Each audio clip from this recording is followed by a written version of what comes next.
Hiroo Onoda was born in 1922 in the village of Kamekawa, in Wakayama Prefecture, Japan. His was a childhood shaped by the rising tide of Japanese nationalism and militarism. Like many young men of his generation, he was instilled with a profound sense of duty to the nation and the emperor, viewed as a divine figure. At the age of 17, he followed his elder brother into the Imperial Japanese Army, not out of a particular bloodlust, but from a deep-seated belief in his obligation to serve. His intelligence and aptitude were quickly recognized, leading him down a path far different from that of the common infantryman. He was selected for the prestigious Nakano School, the Empire's clandestine training ground for intelligence and covert operations officers. The Nakano School was Japan's equivalent to the British SOE or the American OSS. Here, Onoda was not just taught to fight. He was taught to think, to survive, and to endure far behind enemy lines. The curriculum was grueling and comprehensive. He learned guerrilla warfare tactics, how to gather intelligence, sabotage propaganda, and perhaps most crucially for his future, how to live off the land. He was trained in psyops, psychological operations, learning how to distinguish between genuine information and enemy disinformation. This last skill would become the ironic cornerstone of his 3-decade-long isolation. The school's ethos was built on supreme self-reliance, mental fortitude, and an unwavering commitment to completing a mission, no matter the odds or the passage of time. It was here that Onoda was honed into the perfect instrument for a long-term, independent operation, a razor-sharp mind trapped in a philosophy of unyielding obedience. This philosophy was the very air that the Imperial Japanese military breathed. It was a potent and toxic blend of the ancient samurai code of Bushido and the modern nationalist concept of Yamato Damashii, or the Japanese spirit. Bushido, the way of the warrior, dictated that honor was more precious than life itself. To surrender was to bring ultimate and irredeemable shame upon oneself, one's family, and the emperor. Capture was not an option. A soldier was expected to fight to the last breath or die by his own hand in a final, honorable act. Yamato Damashii amplified this, fostering a belief in the unique and superior spiritual purity of the Japanese people, a strength that could overcome any material disadvantage, whether it be fewer numbers or inferior technology. This ideology created a cognitive framework where surrender was not just a tactical failure, but a spiritual and moral one.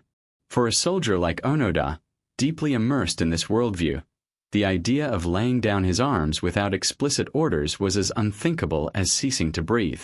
It was a fundamental truth that would later insulate him completely from the reality of a world at peace. In December of 1944, the war was turning decisively against Japan. The Allies were advancing relentlessly through the Pacific, and the Philippine Islands were a key battleground. It was in this desperate context that Lieutenant Hiroo Onoda, now a 22-year-old intelligence officer, received his orders. He was dispatched to the small strategic island of Lubang, located off the coast of Luzon. His mission was to hinder any enemy attack and support the Japanese forces when they returned to launch a counteroffensive. However, upon arriving, he found the local garrison commander uninterested in his specialized skills and recommendations. His advice to destroy the island's pier and airfield to hinder the American advance was ignored. When U.S. forces and Filipino guerrillas inevitably landed on Lubang in February 1945, the Japanese defense crumbled within days. The surviving Japanese soldiers, including Onoda, melted into the dense mountainous jungle. Among them were 3 men whose fates would become inextricably linked with his: Private Yui Chiakatsu, Private First Class Shoichi Shimada, and Corporal Kenshichi Kozuka. They were a small, isolated cell, cut off from their chain of command. But before the command structure completely collapsed, Onoda received his final, definitive orders from his direct superior, Major Yoshimi Taniguchi. These orders were not written on a fleeting piece of paper. They were seared into Onoda's psyche with the force of a divine decree. Major Taniguchi commanded him to lead guerrilla operations and intelligence gathering. He was explicitly told, "You are absolutely forbidden to die by your own hand." Then came the words that would become the bedrock of Onoda's reality for the next 29 years. It may take 3 years, it may take 5, but whatever happens, we will come back for you. Until then, you are to hold the island. This was not a vague suggestion. It was a direct, unambiguous military command from a superior officer. In the context of Yamato Damashii and his Nakano training, these words were absolute. The mission was to hold Lubang. The parameters were clear. Suicide was forbidden, and they would be relieved. Their duty was to wait, to fight, and to survive until that relief arrived. As the sounds of battle faded from Lubang and the world celebrated the end of history's most devastating conflict in August 1945, Onoda and his 3 comrades were already deep in the jungle, their minds laser-focused on their mission. They had become ghosts, but they were ghosts with a purpose, their perception of reality forever frozen in the moment those orders were given. The war had ended for hundreds of millions, but for these 4 men, it was merely entering a new, more solitary and psychologically complex phase. They had vanished into the green, a tiny, stubborn pocket of the Empire of Japan, waiting for the return that was promised to them. The end of the global war marked the beginning of Onoda's private, perpetual conflict. Their existence settled into a harsh, unyielding rhythm dictated by the primal needs of survival and the rigid demands of their military doctrine. The jungle of Lubang was both their fortress and their prison. They constructed elaborate hidden camps with bamboo huts, complete of rudimentary kitchens and carefully concealed storage pits. Their days were consumed by the endless search for food. They foraged for wild fruits, bananas, and coconuts, and hunted wild cattle that roamed the island, smoking the meat over fires painstakingly built to minimize smoke. Yet, foraging was unreliable, and hunting was dangerous. To supplement their diet and secure a stable supply of their staple food, rice, they conducted raids on the farms of the local islanders. In their minds, these were not thefts from civilians but legitimate acts of war, the seizure of enemy supplies and food caches, essential for sustaining their guerrilla campaign. This cognitive reframing was crucial. It allowed them to see themselves as soldiers on active duty, not as marauders. Their uniforms, though increasingly patched and tattered with homemade thread and cloth, were meticulously maintained. Their weapons, bolt-action Arisaka rifles, were kept in working order, their few precious rounds of ammunition guarded as their most sacred trust. This discipline was the thread that connected them to their identity. To let their standards slip would be the first step toward becoming the bandits the outside world believed them to be. This outside world did not forget them. It tried repeatedly to call them home. But every attempt to contact them was filtered through a lens of profound suspicion, a lens polished by their Nakano school training in psychological warfare. When leaflets were dropped from airplanes announcing Japan's surrender and the end of the war, Onoda and his men subjected them to intense scrutiny. They noted the paper quality, the typography, and the language. They concluded they were crude forgeries, enemy propaganda designed to lure them into a trap. The presence of photographs of their own families was seen as a particularly devious trick, evidence that the enemy had captured Japan and was using their loved ones as pawns. On one occasion, they found a newspaper left for them, but a careful analysis, noting what they perceived as inconsistencies in the date and the content, confirmed their belief it was a fake. When search parties, including their own family members, came with loudspeakers pleading for them to surrender, they hid in the dense foliage, listening with trained ears. The voices, they decided, were those of Japanese prisoners being forced to cooperate, or skilled American impersonators. The most powerful psychological barrier was the evidence of their own eyes, the gradual modernization of Lubang. They watched as new buildings were constructed, as ships with different designs entered the harbor, and as jet aircraft, a technology they had never seen, streaked across the sky. To Onoda, this was not proof of peacetime development, but a clear indication that the war had escalated and that the island was now a heavily fortified and sophisticated enemy base. Their reality was a self-reinforcing loop. Any evidence that contradicted their core belief was, by definition, enemy disinformation. This shared reality began to fracture, not from external pressure, but from within their own small group. The first crack appeared in 1951, after 6 years of isolation.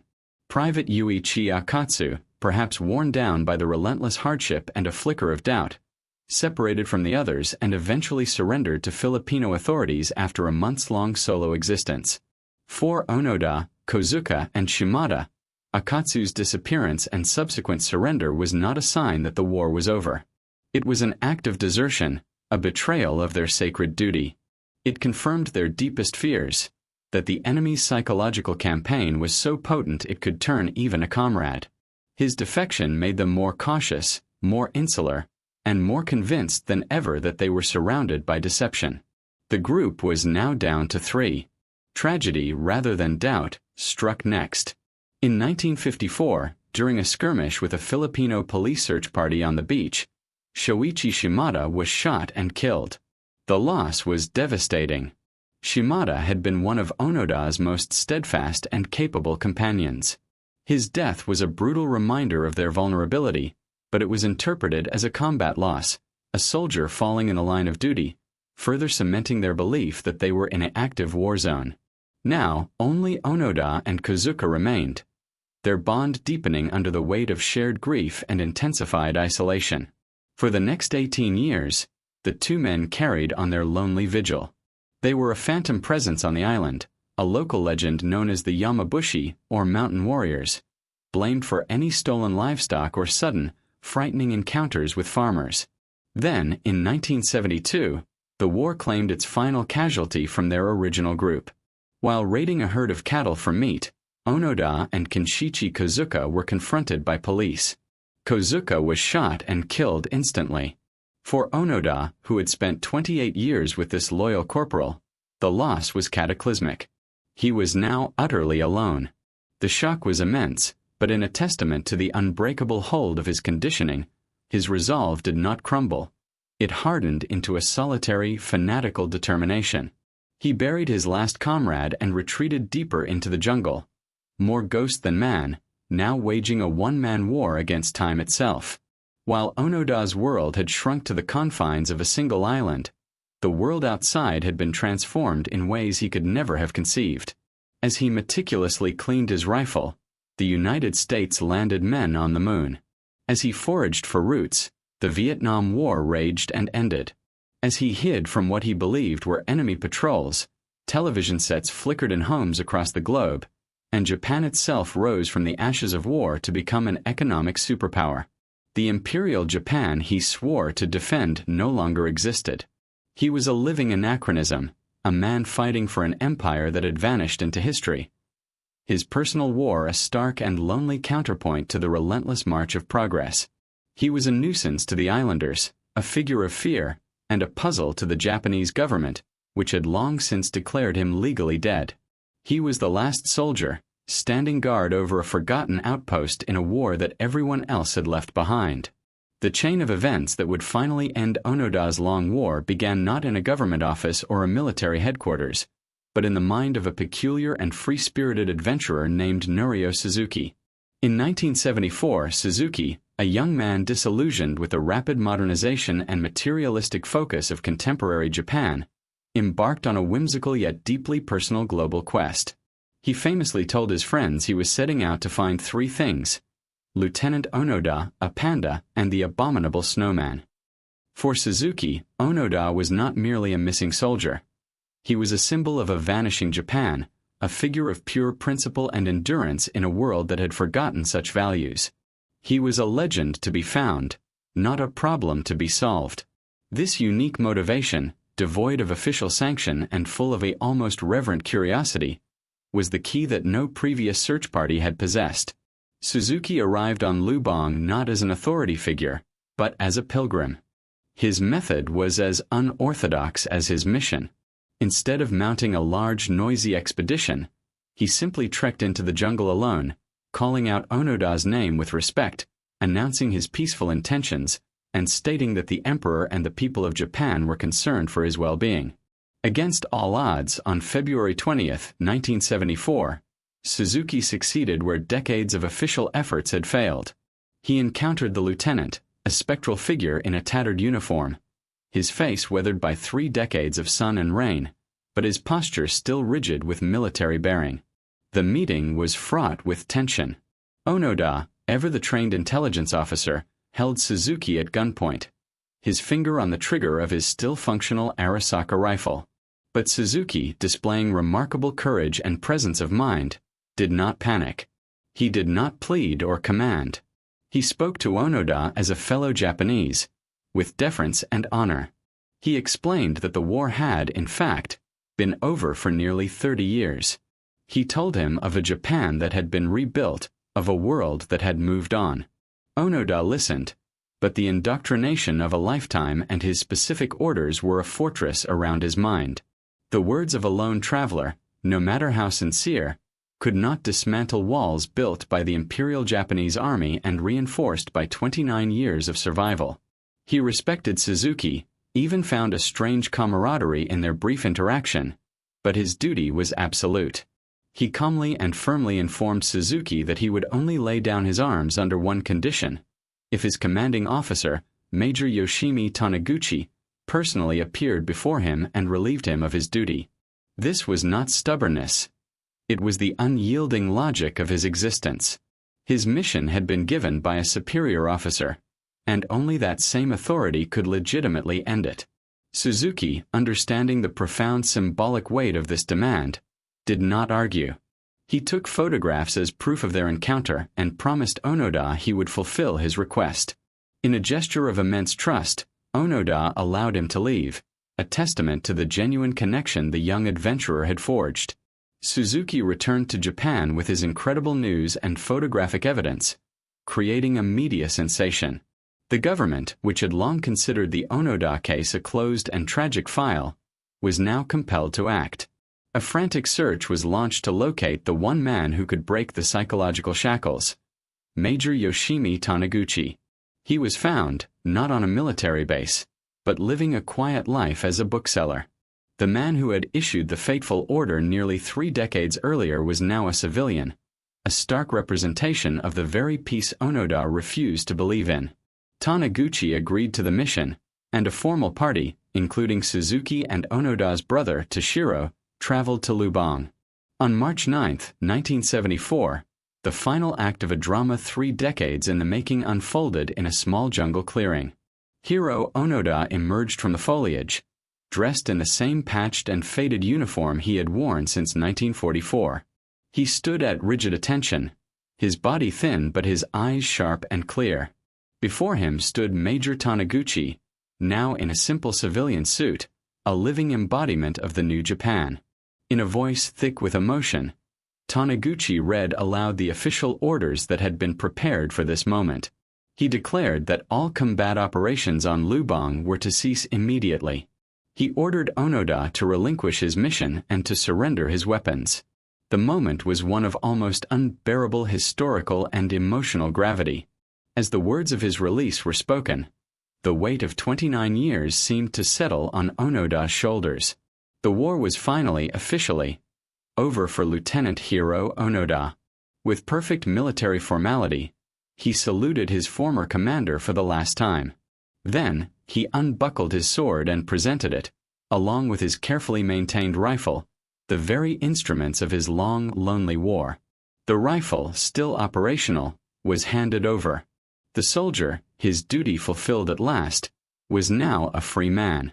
The return of Hiroo Onoda to Japan in the spring of 1974 was a national event of profound complexity. He was greeted not as a forgotten relic, but as a celebrity, a living symbol plucked from a bygone era. Parades were held in his honor. He was swarmed by reporters and hailed by the public as a hero of unwavering loyalty. Yet, for Onoda himself, this homecoming was a disorienting and deeply unsettling experience. The Japan he returned to was a foreign land. The nation he had fought for, an empire built on the divine authority of the emperor and the sacrifice of the individual for the state, had been replaced by a bustling, pacifist, economic superpower. The serene landscapes of his memory were now dominated by neon signs, congested highways, and a frantic consumer culture. The values he had held as absolute, simplicity, duty, honor, seemed to have been discarded in the pursuit of material wealth and comfort. He saw a people he believed had grown soft, disconnected from the spiritual strength he felt had defined old Japan. In a statement that would become synonymous with his difficult reintegration, Onoda confessed that he found modern Japan more frightening than living in the jungle. In the jungle, the dangers were physical and clear. In modern society, the threats were to the soul and the identity, an erosion of the very principles for which he had suffered for 3 decades. This public adulation was also tempered by a simmering controversy that forced the nation to confront the darker shades of its recent past. While many celebrated his loyalty, others questioned the cost of that blind devotion.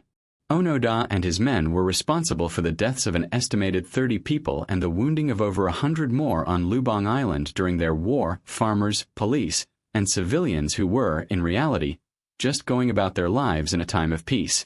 Was Onoda a hero, or was he a fanatic whose indoctrination led to needless tragedy? Was his story one of inspiring perseverance, or a cautionary tale about the perils of unchecked militarism?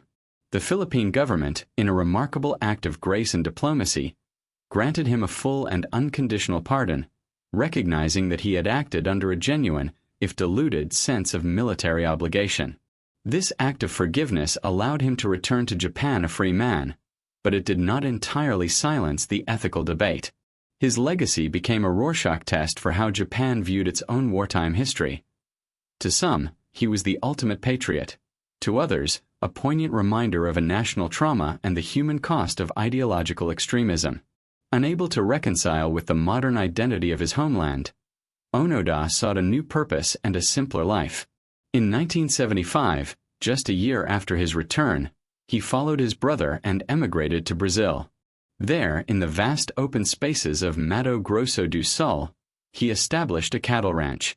This life on the Brazilian frontier offered a familiar echo of the self-reliance and physical challenges of the jungle. It was a world where perseverance and hard work yielded tangible results, a stark contrast to the abstract and, to him, hollow complexities of modern Japanese society.